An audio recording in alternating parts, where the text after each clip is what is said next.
కలియుగ దైవం శ్రీ వెంకటేశ్వర స్వామి వారి లడ్డూ ప్రసాదం ఆంధ్రప్రదేశ్ రాష్ట్ర పాలిటిక్స్లో హీట్ పెంచాయి. లడ్డూ ప్రసాదంలో పశువుల తాలూకా కొవ్వు కలిసిందని ఒక సంచలనమైనటువంటి వ్యాఖ్యలు బయటకు వచ్చాయి. అది అన్నది ఎవరో కాదు, రాష్ట్ర ముఖ్యమంత్రి నారా చంద్రబాబు నాయుడు. ఈ యొక్క లడ్డూ ప్రసాదంలో గతంలో ఎన్నడూ లేని విధంగా పశువుల కొవ్వు కలిసింది అనే మాట రావడంతోనే రాష్ట్రంలో కాదు దేశవ్యాప్తంగా భక్తులు గుండెల్లో రైళ్లు పరిగెట్టాయి, గుండెలు గుబేలమన్నాయి. అది ఎంతవరకు నిజమన్నది తెలీదు. శాంపిల్స్ పంపించాం, శాంపిల్స్లో రిపోర్ట్ వచ్చింది, అందులో కొవ్వు కలిసింది, అదే దేవునికి ప్రసాదంగా పెట్టారనేటువంటి సంచలన వ్యాఖ్యలు రాష్ట్రంలో రాజకీయాల్లో విపరీతమైనటువంటి చర్చ జరుగుతుంది.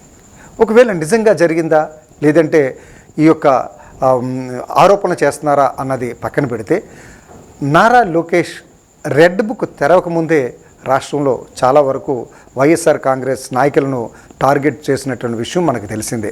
ఇదే క్రమంలో వైఎస్ఆర్ కాంగ్రెస్ పార్టీని భూస్థాపితం చేసేందుకు ఈ యొక్క నినాదం లేదా ఈ సంచలన వ్యాఖ్యలు బయటకు వచ్చాయన్నది కూడా చర్చ జరుగుతూ ఉంది. ఏదేమైనా ఈ విషయం తెలిసిన వెంటనే వైఎస్ఆర్ కాంగ్రెస్ పార్టీ నేతలు ఆత్మరక్షణలో పడ్డారు.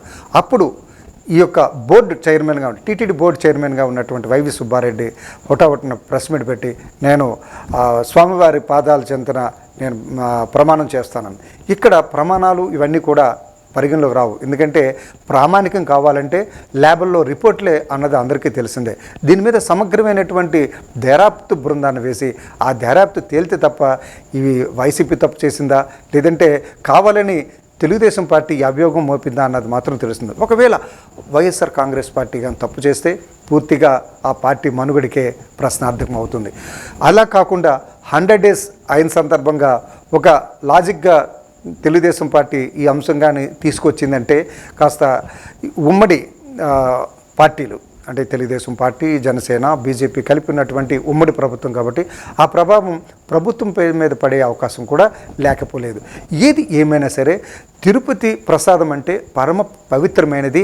బాలాజీని దర్శించుకున్నంతగా ఆ లడ్డూ ప్రసాదానికి అంత ప్రాముఖ్యత ఉంది. ఆ లడ్డూ ప్రసాదంలో నిజంగా కొవ్వు కలిసింది అని అంటే మాత్రం ఆత్మాభిమానాలు అదేవిధంగా మనోభావాలు దెబ్బతింటాయి. దీని మీద సీరియస్ యాక్షన్కి వెళ్తుంది. అలా కాకుండా పార్టీయే అలా చేసింది అనుకుంటే మరి దాని మీద నిర్ణయం తీసుకోవాల్సింది ఆ పార్టీ పెద్దలు, ప్రజలు అవుతారు. ఏది ఏమైనప్పటికీ వైఎస్ఆర్ కాంగ్రెస్ పార్టీ ఆత్మరక్షణలో పడిందని మాత్రం ఖచ్చితంగా చెప్పొచ్చు.